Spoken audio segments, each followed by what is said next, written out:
you already threatened a lawsuit? The old man said, "Yes, sir." To the wrestling coach salesman and the manufacturer? "Correct. I want them to know I'm not gonna back down," Buck said. Buck could hear the old man take a deep, long drag on a cigarette. Buck couldn't tell if the belabored sigh that followed was annoyance or just toxic exhalation. Or both. And tomorrow, you're flying here unannounced to confront this manufacturer? That's correct. Well, Buck, what's done is done. The 25-year-old now clearly detected annoyance in the old man's tone. Do not board that plane without a box of chocolates, a map, and some photos. I will specify. Do you have a pen? Put that coffee down. Creators are leaders. Be careful what kind of leaders you're producing here. Helen, we're both in sales. Let me tell you why I suck as a salesman. They realized that to be in power, you didn't need guns or money or even numbers. You just needed the will to do what the other guy wouldn't. I'm not leaving. The show goes on.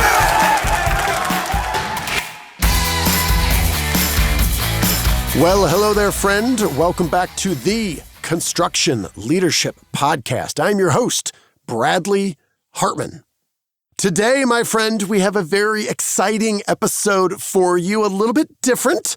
Not the first time we've done one of these episodes, but we have a unique, compelling, relevant story that we will share. And this story is about the founding and the origin of one of the most well-known, most iconic, most profitable companies that every single person that is listening will know and understand once we get there. And these are the early days. And this is a story about leadership and situational leadership and understanding how we need to change our perspective and our actions based on those that we are trying to build trust with and influence and persuade, and the potential risks and rewards for doing so. So we will tell that story, and at the tail end, we will then have Mr. Blake Hancock join to talk about some of the elements to really ground it in the leadership required in the construction industry. Mr. Blake Hancock is the CEO of Binswanger Glass, based in Memphis, Tennessee. They got 40 locations in 10 states. And as you will hear, Blake has a very unique perspective because he has lived all over the world and has learned to adjust his leadership style and his questioning and the way he develops trust because those around him think differently. So before Blake joins us, I'm going to share this story. And the title of this is How Increasing Cultural Awareness Leads to Less Work and More Money. And if you need a subtitle, I got one of those for you too. The subtitle is The Birth of an American Icon Begins in Japan, as he is forced to rethink everything he knows about leadership, influence, and persuasion. And I will note the following story is mostly true. And more than just a story, it will help you build trust faster and lead more effectively. Let's begin.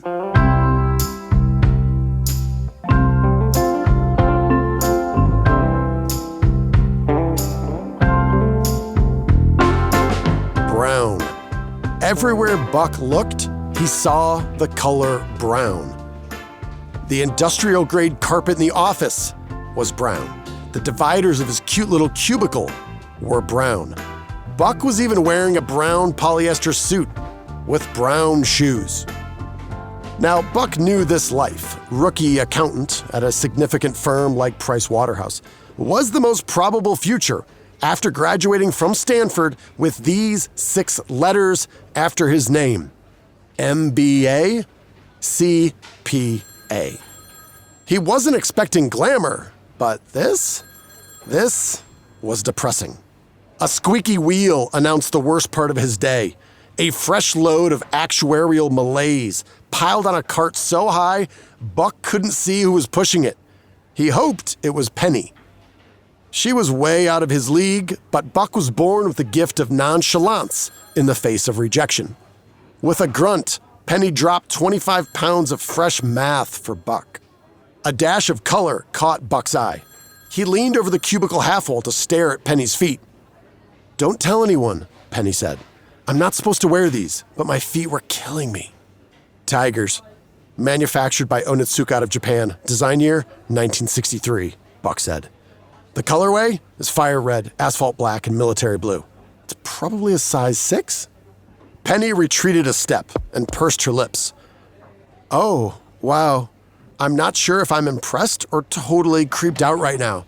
Why do you know so much about my shoes?"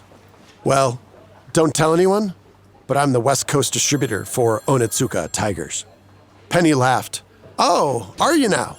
I thought you were just the most junior accountant in the company." "Actually, Penny, I'm both. Here is how." The capstone class in Buck's MBA program required each student to develop a business plan for a new venture.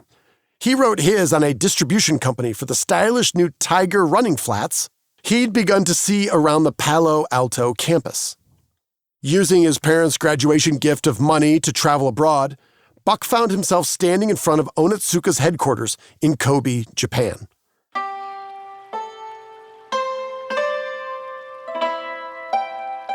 He talked his way into the building and met founder Kiichiro Onitsuka. The timing was serendipitous. Onitsuka was actively looking to expand into America. And now this ambitious young American shows up, unannounced, with a thoughtful plan to turn the opportunity into execution. Buck made up a name on the spot for his yet-to-be-incorporated distribution company, BRS, and left the Kobe office building 4 hours later with an agreement to serve as the West Coast distributor of Tigers. Before leaving Japan, Buck wired a $5,000 loan from his father to Onitsuka for his first shipment of shoes. Buck was elated, technicolor with enthusiasm. But now, months later, once again bathed in the brown at Price Waterhouse, Buck's mood alternated between depression and fury. No shoes had arrived. Onitsuka had ignored all of Buck's calls.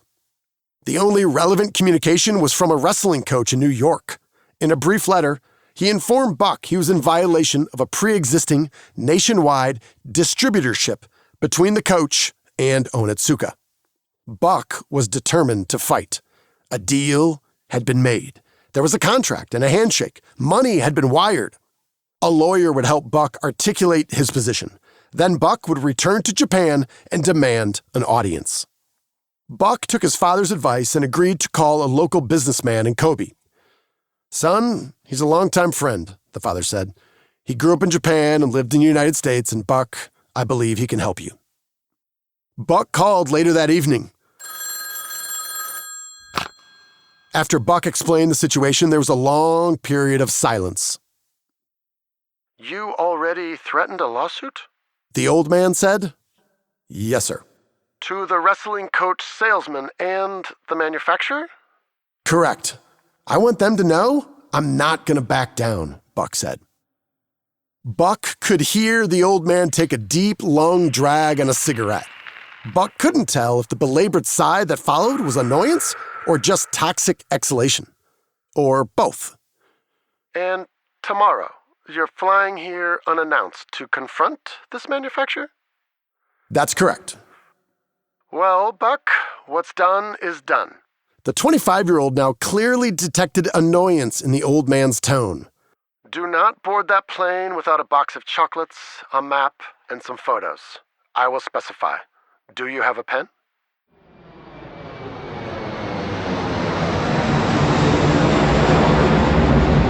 After 24 hours of travel, Buck entered the corner office belonging to his father's friend.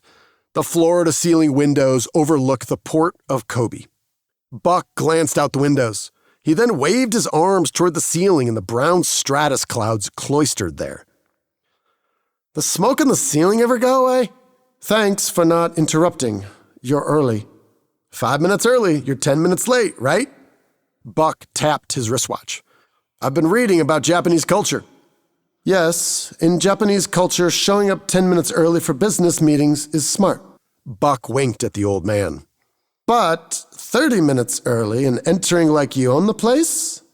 He held up his index finger, wagging it like a windshield wiper. Not good, Buck. Did you bring the 3 things I requested? Buck set the box of chocolates, the map of the United States, and the 4 photos on the old man's desk. Henagaijin. Have you read about that phrase yet? The man said. It's a Japanese term describing foreigners who stalk our lands without knowledge, respect, or subtlety. No. Is it typically used to describe Americans? Yes and no, but mainly yes. Especially those Americans that impetuously launch threats of lawsuits in the name of long-term, mutually beneficial global relationships. Well, what should I have done? I paid Onitsuka $5,000 and 4 months later, all I have is a cease and desist letter from some wrestling coach in Queens. What you should have done is irrelevant. What you should do now, the old man said, enunciating each syllable, is choose humility over hubris. Can you do that? Buck may have been impetuous, but he was coachable. The old man explained the expensive chocolates were revered here in Japan. More than sugar and caramel, the box represented thoughtfulness and generosity. Sit, the old man said to Buck. I want to show you something. It's about trust. Once you have it, you have everything. Without it, you have nothing. Buck watched as his new mentor drew a pair of 90-degree angles next to each other. In block letters, he scribbled the word trust vertically and added a plus and minus sign. In the bottom right-hand corner, he wrote time. Buck wanted to demonstrate his understanding. Y-axis is trust, high and low, okay, expressed along the x-axis of time. All right, I'm with you. Good. There are 2 ways cultures develop trust: through the completion of successive tasks or through relationships. Buck nodded. As the old man spoke, he drew a series of small circles on a 45-degree angle extending from the bottom left to the upper right, followed by an oblong shape on the same path. Task-based cultures focus on getting work done first, task completion. And, if that goes well, then they begin to form a relationship. Makes sense, Buck said. Get to know people through the work. If you mesh well with them, you build the relationship from there. Got it. Buck was hearing, but not listening. The old man hoped to make him listen.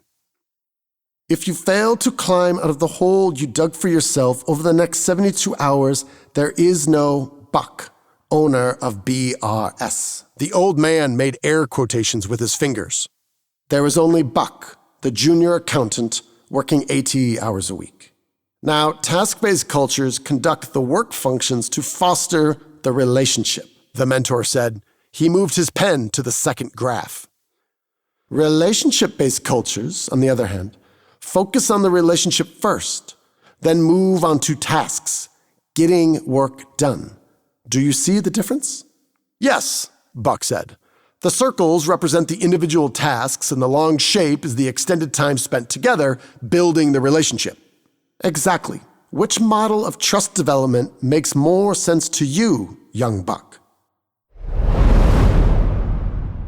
Hey there, friend. I wanted to jump in here briefly to give you some context because this is an audio-based medium, and what we're doing is describing 2 ways that people, humans, cultures, develop trust. And one is task-based trust, and one is relationship-based trust. And both of these fundamentally are about how we build trust over time.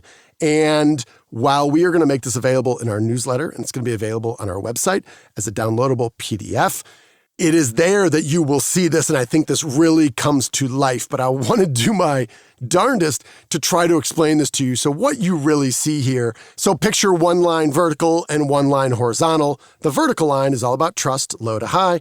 And then the bottom line is just time, okay? So what you're seeing is picture on a 45-degree angle coming out from the middle there is a series of small little baseballs, okay?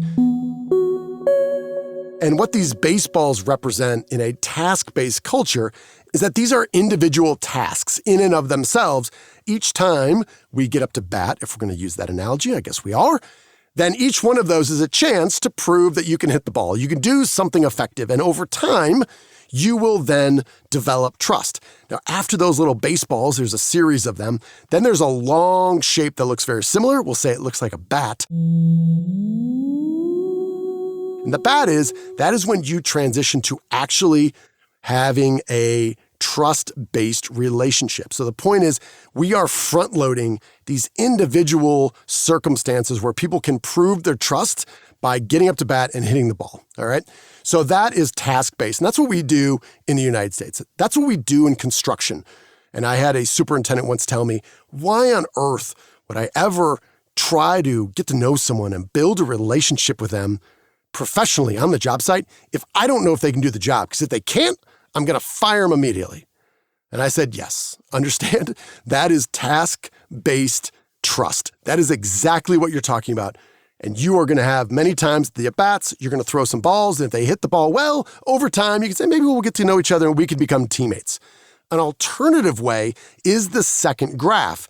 So again, vertical line is trust, horizontal is over time. And what we see in this one, you see the baseball bat first. And what we're saying is, in these cultures, Japan, Hispanic countries, is the bat comes first, a long period. So you can picture the length of a bat. I don't know what that is, like 15 baseballs.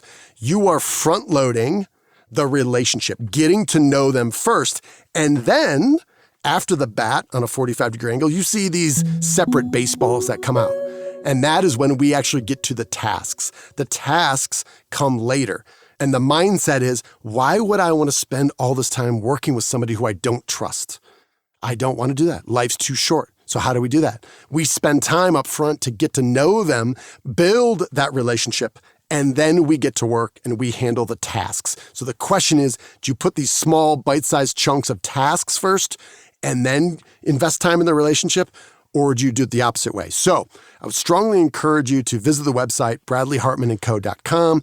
You can find this article. You can download the PDF. We're also going to post these graphs on social media so you can visualize them. But I think this is really powerful. And unfortunately, right now, the medium of audio only makes it hard for me to share it with you. So hopefully this is helpful. Now, back to the story.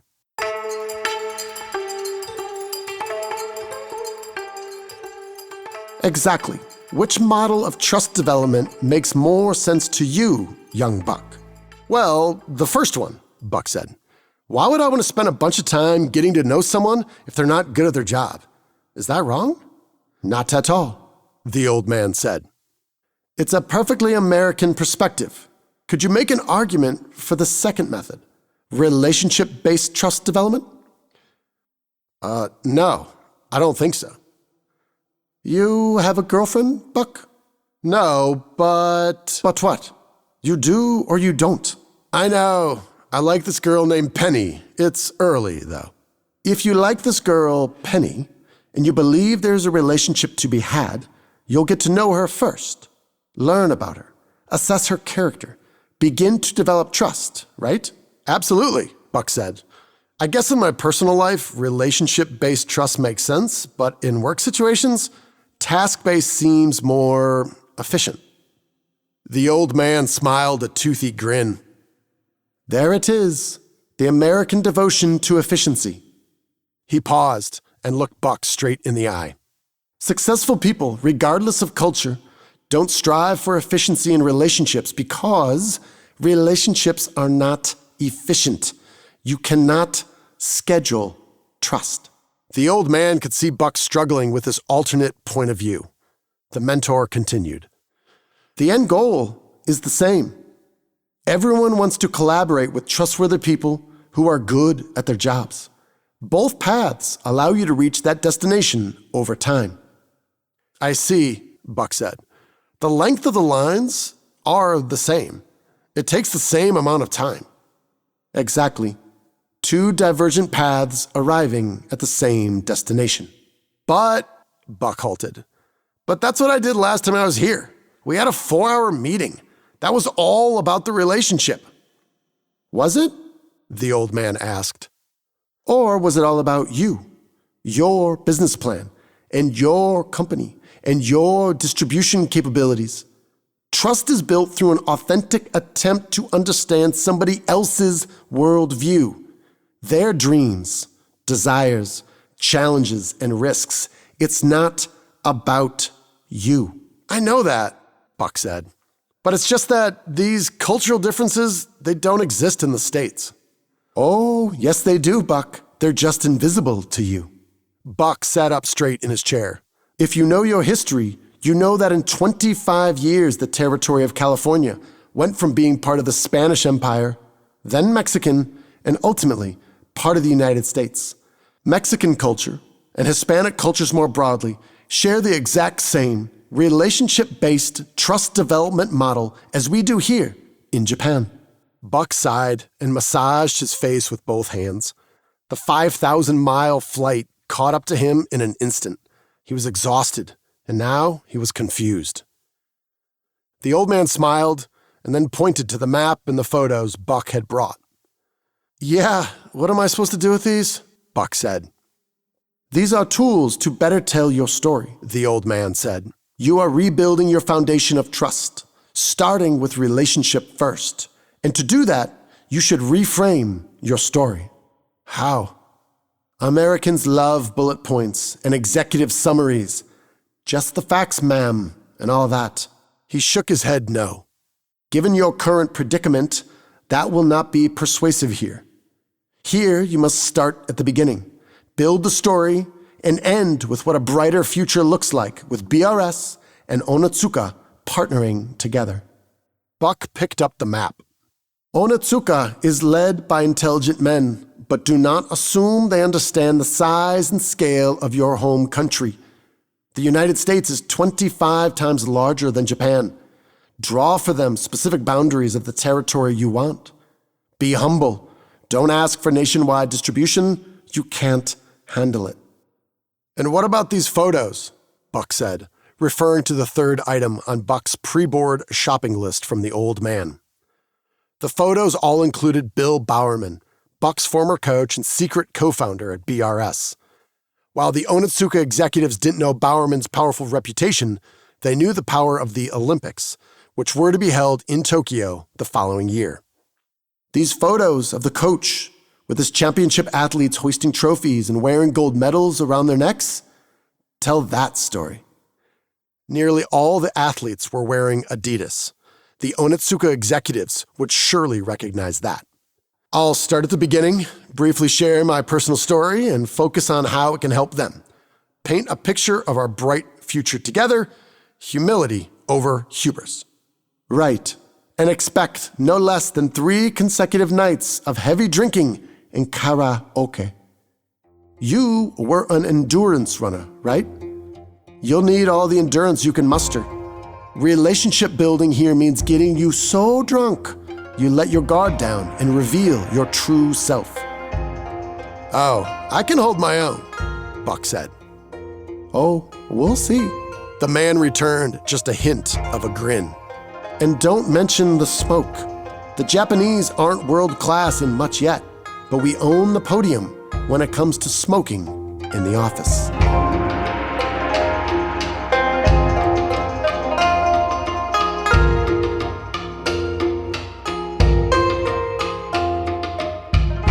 Philip Buck Knight took the coaching well and developed trust in his meeting with Onitsuka. 3 marathon nights of binge drinking followed. He tried his best, but Phil Knight did not have the endurance to keep up with the Onitsuka executives. Each night resulted in Knight sleeping on the tile bathroom floor after praying at the altar of the porcelain god. Totally worth it, Knight said to himself through the intense pangs of nausea as his flight left Kobe for home.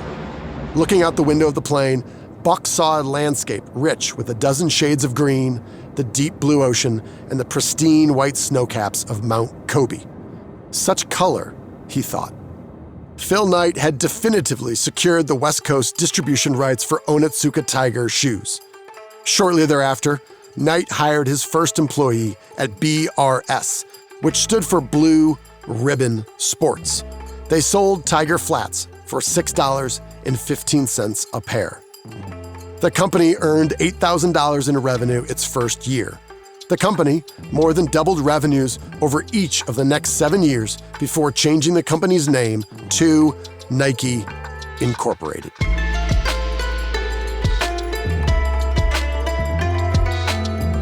Now, whether you, my friend, are from Kobe, Japan, population 1.6 million, or Kobe, Colorado, population not many, or the state of California, or the municipality in El Salvador of the same name, any leader, anyone, can better position themselves to earn trust faster by following in Phil Knight's footprints with these 2 steps.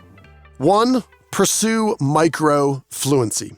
Bilingual fluency is an admirable goal, but hardly necessary for the vast majority of humans on Earth.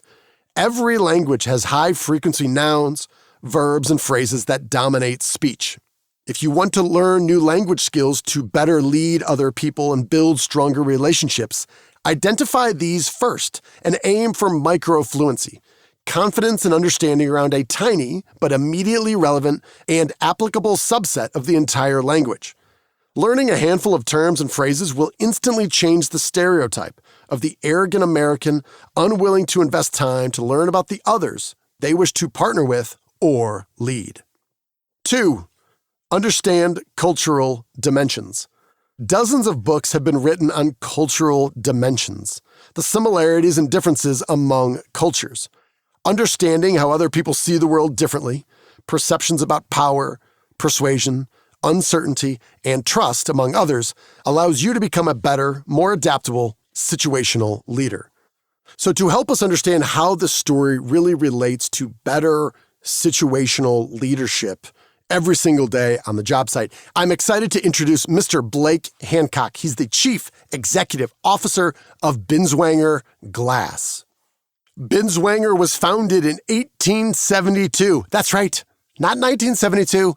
1872. They've been around for more than 150 years. Binswanger Glass is the largest and most experienced full-service flat glass company in the United States.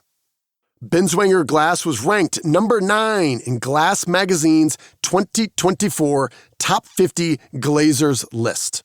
Now, Mr. Blake Hancock got his undergraduate degree at the University of Northern Iowa. That's right. There's Iowa, and then you go to the north. There's a university there. He went there. Mascot is the Panthers. He then picked up his MBA at DePaul University. Mascot is, it's a great one, the Blue Demons. That's right, DePaul Blue Demons. Blake's path to become a CEO started through internal audit and finance. He started with Ernst & Young and has become an accomplished global business executive and CFO with over 25 years of experience. He has a record of driving profitability in both midsize, $300 million in revenue, and Fortune 500, $5 billion in revenue from industrial manufacturing companies in the USA, China, and Europe. Blake combines well-honed strategic and operational expertise with strong performance in business development, operations, global management, and, as we will talk about here, leadership. So, my friends, as an addendum to the story you just heard about the founding of Nike, the very early days of Nike, please enjoy my conversation with Mr. Blake Hancock, CEO of Binswanger Glass. Mr. Blake Hancock, welcome to the show. Thank you. I'm excited. I appreciate you being here, and the audience has just listened to this story about a young Phil, aka Buck Knight, which was his nickname kind of growing up, and how Nike got its origin. You have worked with teams from a variety of cultural backgrounds. You have visited 40 different countries. I'm curious if you might be able to share with me and our audience here, what was maybe some of your first working experiences with employees from different cultural backgrounds or linguistic backgrounds, and how did it shape your current approach to leadership? Yeah. So I think the first main one was when we moved to China. So I moved to China with my family, with 3 kids in tow, my wife. It took a while to convince her that was a good idea. But I think the first thing I realized is there's hardworking, smart people all over the world. And then I became a better listener. because you really have to pay attention to the nonverbal communication with people. But I think the one that resonated with me more is you have to pay attention to what you say also. So, for instance, I remember I went over there to Shanghai and I was a CFO for our Asia Pacific region. And I had a vision to say, hey, we're going to get to, we were closing our books in, let's say, 10 to 12 work days. And I said, we're going to get to a one workday close. That's our vision. That's what we want to get to. And I left that meeting, and on the weekend, it was through a process we were going to do this. And I was taking my son to a soccer game, and I went to the office real quick, and we walked in the office, and I noticed there was a bunch of people there. And so I had to get a few pieces of paper or whatever, and I got them, and I came back and I noticed they were all in my group. So I pulled them all together. I said, guys, come in the office. I said, what are you guys all doing? And they're like, Blake, we're getting to the one day close. Monday is the first day of close. And so we're going to work all weekend. They had worked Friday night. They came in Saturday morning. They were going to work all Saturday, 12, 13 hours. They were going to work the same on Sunday so they could see if they could actually close by the end of the day, Monday. And I said, okay, everybody go home. Right? I said, wrong answer. Thank you for playing. That's not what I was talking about. We're going to try to get to a one day close because we're working smarter, because we're doing things, we're changing our processes around. So this is going to be over 1 to 2 years. We're going to get to a 1 year close, right? So we'll go through some quick hitters, and they were all like, no, we want to get to a 1 day close like now. You're our boss. And I had to realize, wow, that culture, I was the boss. I made a statement. And boy, they were going to follow through, and they weren't mad about it. They were actually excited about it. So I think that's when I really stepped back and said, okay, you got to really pay it. You not only got to listen better for nonverbal communication, but you actually have to pay attention to what you say also, because they're interpreting things way different than if I would have said the same thing in America. In America, if I would have said that, people wouldn't have showed up in the weekends. But they're hard workers, but it's just a complete difference in different cultures. Yeah, and there's a lot of similarities between the Chinese, Japanese, Eastern Asian countries and Hispanic cultures, which is you respect the hierarchy. If you say 1 day close, I put my head down and we go and we figure out how to do a 1 day close, whatever it takes. Right. Why? Because I really respect the hierarchy and you are at the top of that hierarchy, and we're going to make this happen.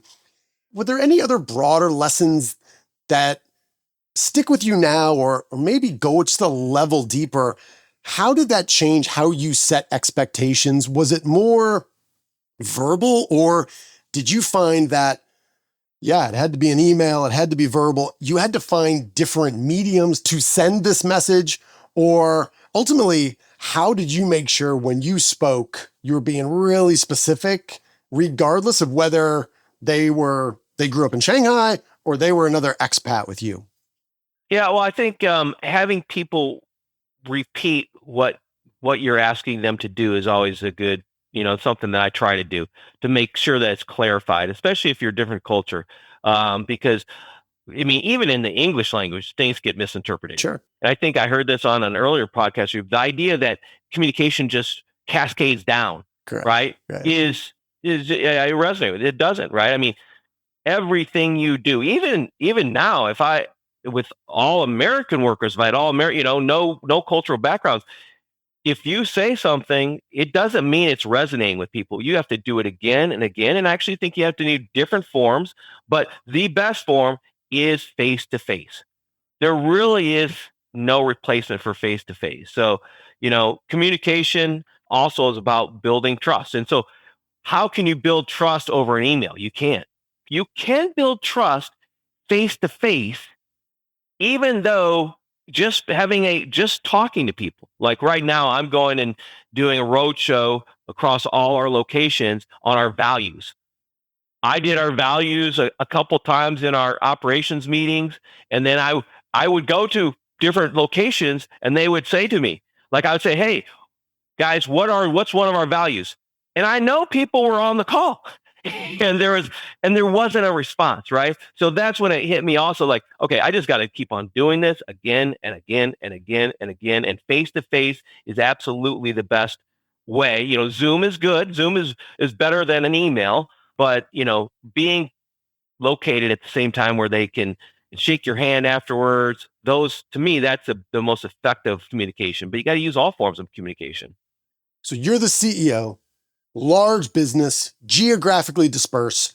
You are making time to visit each one over a certain amount of time to speak to them directly about values.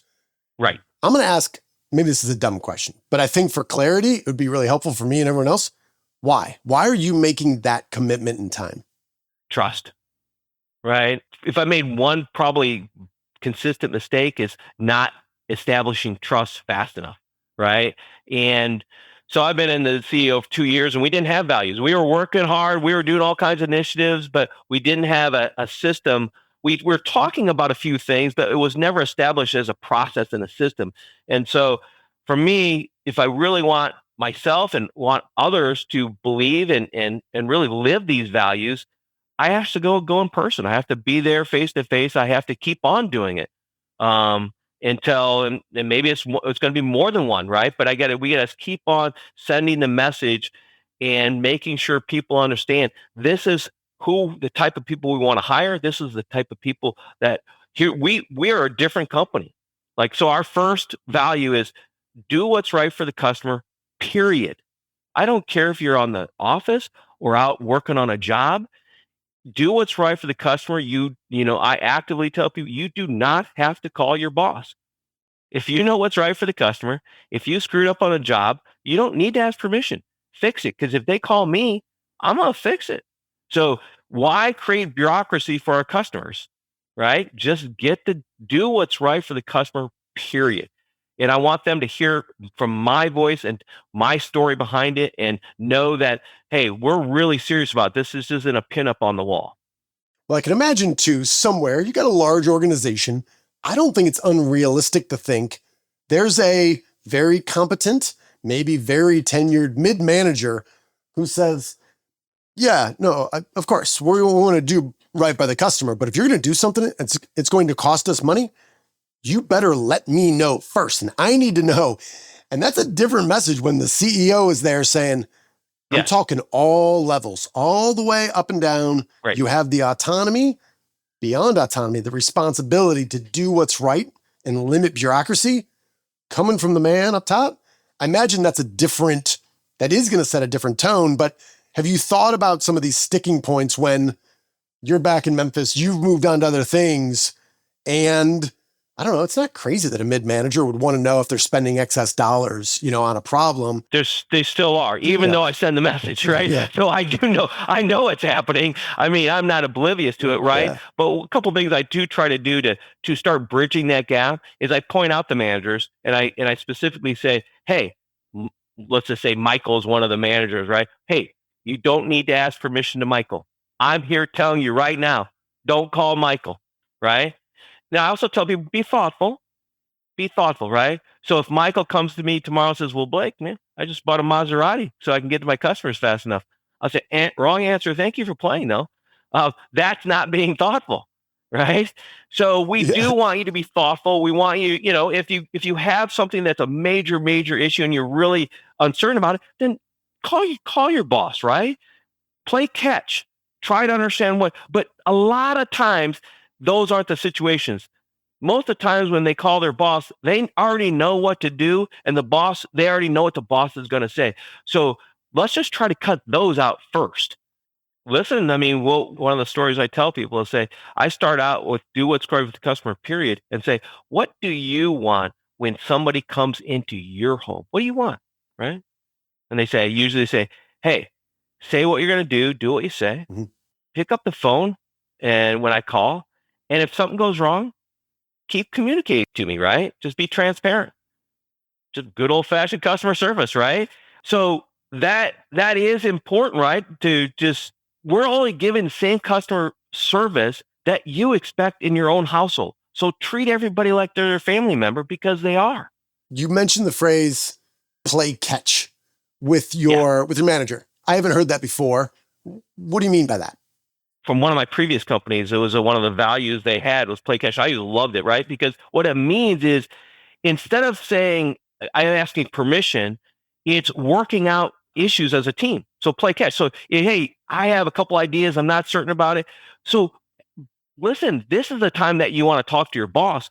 Play catch with them. Hey, and so giving back on ideas until we get to one that you feel comfortable with. Yeah, I like that. I haven't heard that before in that context, but I think to your point, it immediately brings up a situation, some camaraderie, just playing catch out front. And it's something that immediately resonates with me. You mentioned trust here in the story. We talked about this difference between different cultures generally have one of two distinct ways they develop trust. And I remember early on in my studies when I was living in Mexico, I had never heard any of this, but growing up in the construction industry, it's like, this seems like the skeleton key. And the more I could think about this, the world made more sense to me. And I was able to, I think, build stronger relationships built on trust faster. But the main distinction is relationship-based trust. You put the relationship first. We get to know each other. You invest the time before you really know how effective this person or this group is on the job. The reverse is what I think is very dominant in the United States of America, especially in the construction industry, which is, hey man, do what I tell you to do. And over time, if you continue to do this well, you and I will get to learn each other. We'll know how we work together. And over time, you and I will build trust. When I point out to people, the end goal is the same. You're good at your job. We trust each other. We like working together. And often it takes the same amount of time. It's which one do you want to front load? How do you think about that? I mean, one thing that you talk about is microfluency, and that it resonated with me because when I go to any country, even on vacation, I learn like the simple 1 through 10, thank you, please. And so why do I do that? I do that just because my experience is when you try to relate to somebody on their same language, right? That is a major builder of trust. They almost always start speaking back to you, right? And they'll be helpful with you. They'll ask you to start. I mean, they start almost proactively talking with you. And it's just that little, and I can't even have a conversation. I'm just no thank you or please, or, I mean, I just have the minimum amount, but that minimum amount is meaningful to people because you are actively trying to bridge the gap to them, and they recognize that, and they're thankful for that. And so they like people that are thoughtful. Well, you brought up the word, it was in the context of your team at Binswanger and what you guys are trying to do. Once you find talent, you said, I want them on the team. We want to find talent. I don't care their background. I don't care what language they speak. We're looking for talent. And then I want to make them comfortable. And as you said that, my mind started worrying a little bit like, is that the right word or could there be a different word? And then you went into more detail with it. You are choosing that word comfortable very specifically. Do you mind going into that? Yeah, I just think that's just more of a personal thing. I think that when people are comfortable, when they really are comfortable with the workplace they're in, or the work situation they're in, or whatever situation they're in, they will give you their ideas. I think the one thing I value about our business the most is every idea on the table, right? Every idea on the table. And if you got 20% of your workforce that are really smart people that aren't giving you those ideas, because, hey, my first language, I speak good English. I might not even know that it's not your first language when I talk to you. And so I don't have any perspective there, but they still probably do not feel comfortable sharing ideas. I mean, I saw that in spades when I went to China. I mean, people are not comfortable giving ideas until they feel comfortable with the whole situation. So to me, it's just a word that everybody understands what comfortable means, right? Or they have their own interpretation. But if we can make people more comfortable, more ideas will start pouring out. And listen, we're going to create value. I put a lot of value on the ideas and getting all the ideas out on the table. We have a continuous improvement initiative that is all about getting the ideas on the table. And the first year, we had 70,000 hours saved. I mean, we're just pouring out of ideas, right? And the reason it's important to me is I was a controller in a previous life, and they had let go of the operations. So they gave me the operations role and the controller role. Oh, And so, hey, it was a really good job, but it was long hours. It was the most hours I've ever worked because that was work because I had to do both jobs. But every morning I get to the first shift and we would do a roundtable, and we did take 10 minutes to say, hey, what are the things that can make it more efficient? And then my job was just getting the roadblocks out of the way. In the past 2 years, we had reduced our scrap by 5%, so 2.5% per year. In the first 6 months, we reduced scrap by 50% by just doing this. And it was coming, most ideas was coming out from one person, and that person retired. So I took him to lunch, and I took him to Ponderosa, and he said, Blake, this is the first time anybody's taken me to lunch in 35 years. I said, well, I should have gone to Capitol Grill then because I didn't really do you right here with Ponderosa. But he said, I was talking to my wife last night. He said, I was telling her I was thinking about not retiring. And I said, listen, don't let me get in your way, because honestly, I was a little worried all the ideas would dissipate because he was giving the ideas. And he said, you know what? I'm still going to retire. I want to fish, my grandkids, blah, blah, blah, oh, no problem. But he said, you're the first person in 35 years that asked me what I thought. And at that moment, because there's moments in life that change you, right? You've had moments that changed your life, right? And that's a moment that changed my life. And I thought to myself, yeah, I'm not going to work for a company that I don't feel like I can get every idea on the table, because I want people's ideas. That's crazy that nobody's ever asked these people what they thought. And so that's the continuous improvement objective and value that we have, is all about getting all the ideas on the table and then working them on as a team.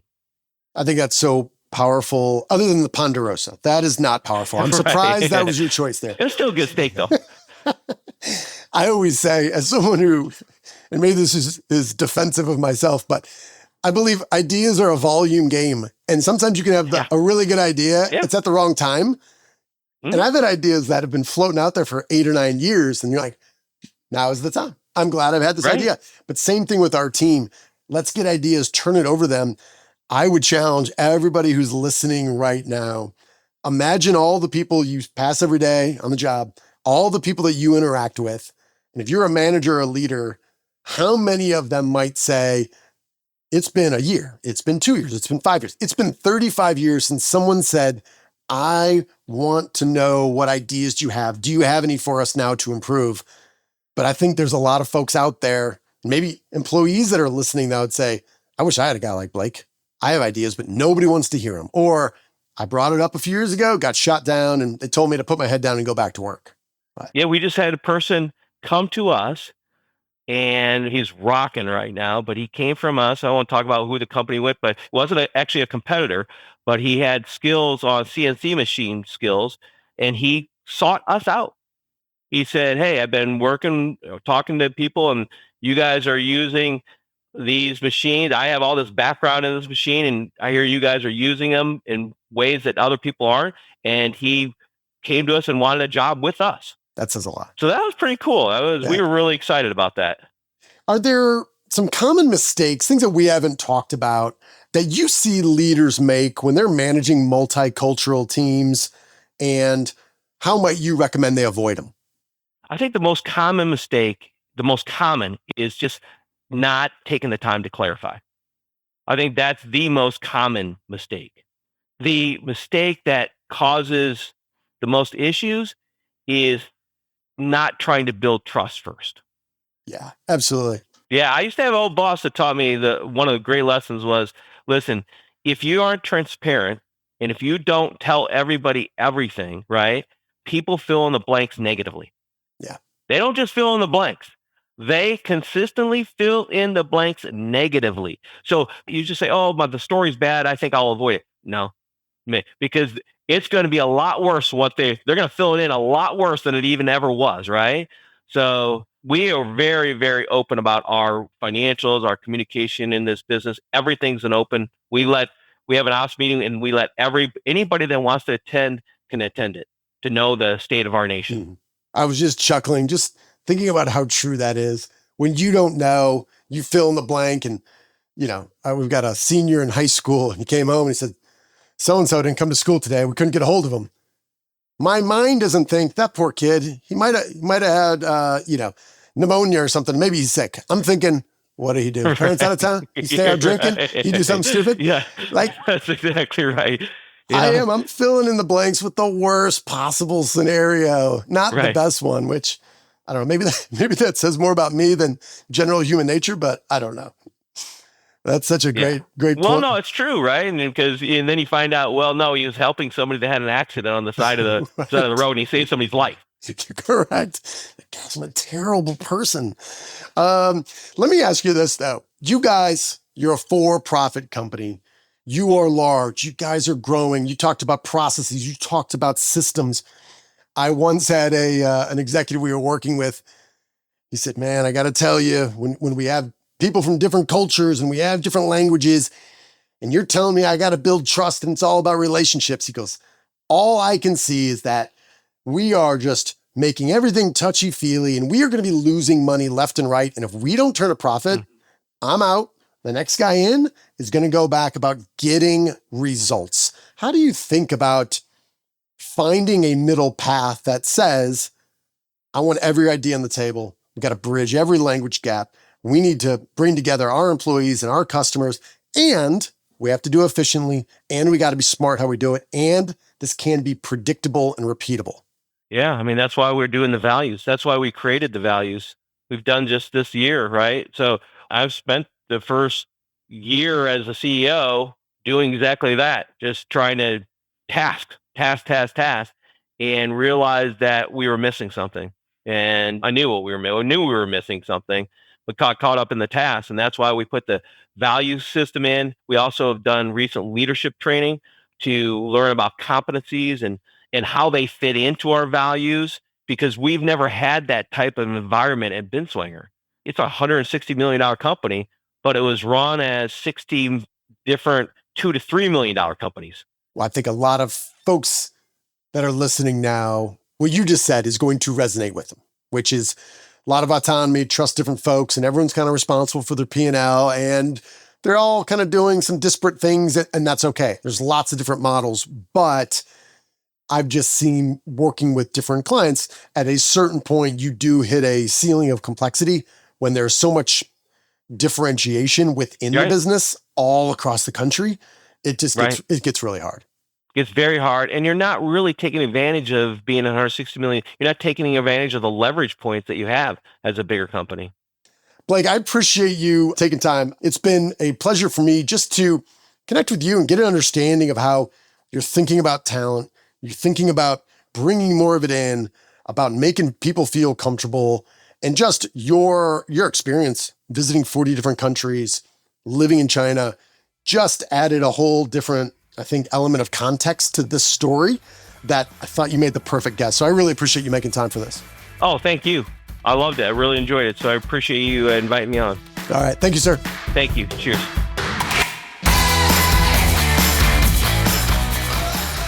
All right then, friend. How did that go? Hopefully you enjoyed this story about the founding of Nike and Phil, aka Buck, his nickname, Buck Knight, growing up and how he launched Nike. If you have not read the book called Shoe Dog, I think you'd really enjoy that. That is partly around this time that Phil Knight reflects upon the book that I love. It's much deeper. There's a ton of info, but the early days are much more well documented. It was a book called Swoosh. It was the unauthorized book about everything Nike, almost all the way up and kind of past the Michael Jordan era, but fantastic stuff if you are interested in learning more. So hopefully you found value in that story on a conceptual level. And then we really wanted to have Mr. Blake Hancock here to really ground us in the day-to-day work that we are doing, leading in the construction community. So I want to thank Blake for making time and reading that story. And hopefully you enjoyed that. We are planning on doing these roughly quarterly as we get some new stories that really resonate with us and have proven to be useful to our clients. So I promise you, if you see these graphs, it will be more impactful of the task-based trust development and the relationship-based trust development, and to see how they differ side by side Please download the PDF of the story. We wanted to make this really easy to share. You can find this on our website at bradleyhartmannandco.com, at our newsletter. If you are already subscribed to our construction leadership newsletter, we're going to make that available with one punch of the button. You can download this and share it there. And if for some reason those two methods are not good enough for you, dude, reach out to us directly. We want to make this easy for you, and we will close out like we always do. You, my friend, are owed nothing. Deliver value first. Make it a great week.